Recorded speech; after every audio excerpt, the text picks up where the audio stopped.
from Library Land. I'm glad you're here with me this week for another What's in the Box. What is in the box? Do you have any idea? Before we look at what's in the box this week, though, let's take a look at what was in the box last week. Did you guess? Do you think you got it right? Well, this is what it looked like.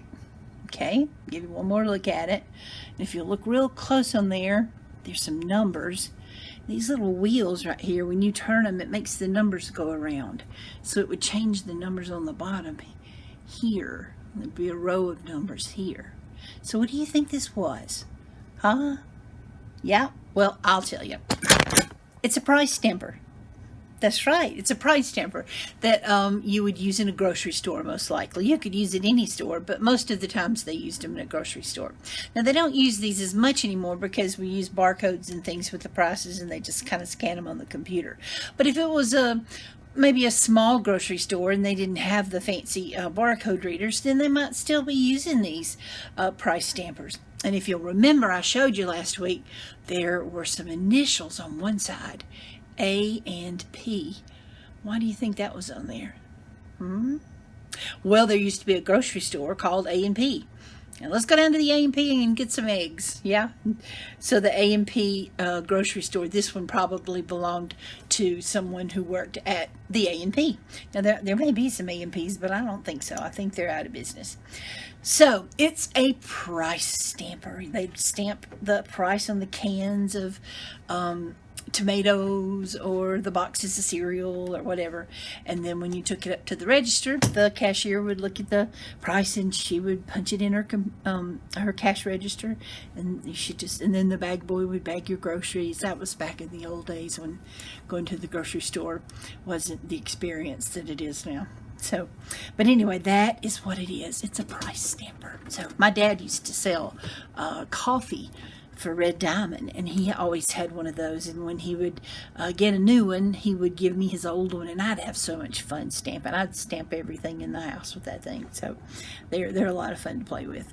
All right, but let's play what's in the box for this week. Now, I promised you it was going to be something different, right?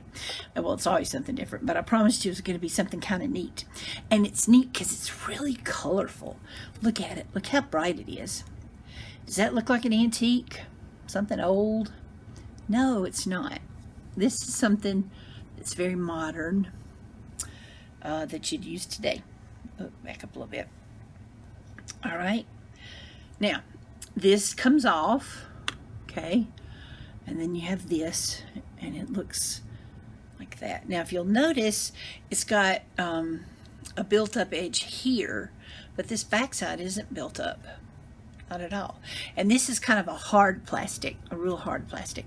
Now, the way it fits on here, though, is the closed end of this little rubber gadget thing here. There's an open end. See, it looks like a little mouse house. It's got the open end goes over here, and the closed end goes there. So you've got one closed end here, but because of the plastic thing, that's closed too. So whatever is supposed to go inside here, they want it to be kind of kept to itself so that it doesn't, I don't know, get contaminated by something else. So take a close look and tell me what you think this is. Now, I'm going to take this off again, and I'm going to show it to you. And I don't know if you can see it good, but if you can, it'll really help you. Look down there on the bottom. Do you see the little notches? Can you read the little numbers? Can you see that? Those are very important to tell you what it is. All right, so if you can figure out why it's got notches on it like that, that'll help you. It's got notches on both sides and little numbers on both sides. So if you can figure out what that is, then that'll pretty much tell you exactly what it's used for. So this is what's in the box this week. All right, I want you to try to guess what it is. And I will tell you that as soon as I'm done with this, for this episode, I'm going to take it home and I'm going to use it myself because I think it's pretty cool and it's something that I can use every day. Every day. So that'll give you a little hint too. Okay, so this is what's in the box. Now, We've had a lot of fun playing What's in the Box. I want you to keep playing, but I also want you to come up with some things for me to feature on What's in the Box. So if you have some things that you think are interesting that people might not know exactly what they are, maybe you have a hobby that has something that goes with it and it might be fun to figure out what it is, you let me know and I will feature it on What's in the Box. Otherwise, I'm going to have to take a shopping trip pretty soon. Okay, I'm going to have to go to the antique store or the thrift store or somewhere and replenish my What's in the Box items, okay? Because I'm running kind of low. I've still got a few things that I think you'll like that are interesting, but I'm going to have to start getting me some new stuff, all right? So I'd love it if you'd help me out. That'd be great. We'll have a good time sharing our strange things that we have or our interesting things that we have, okay? All right.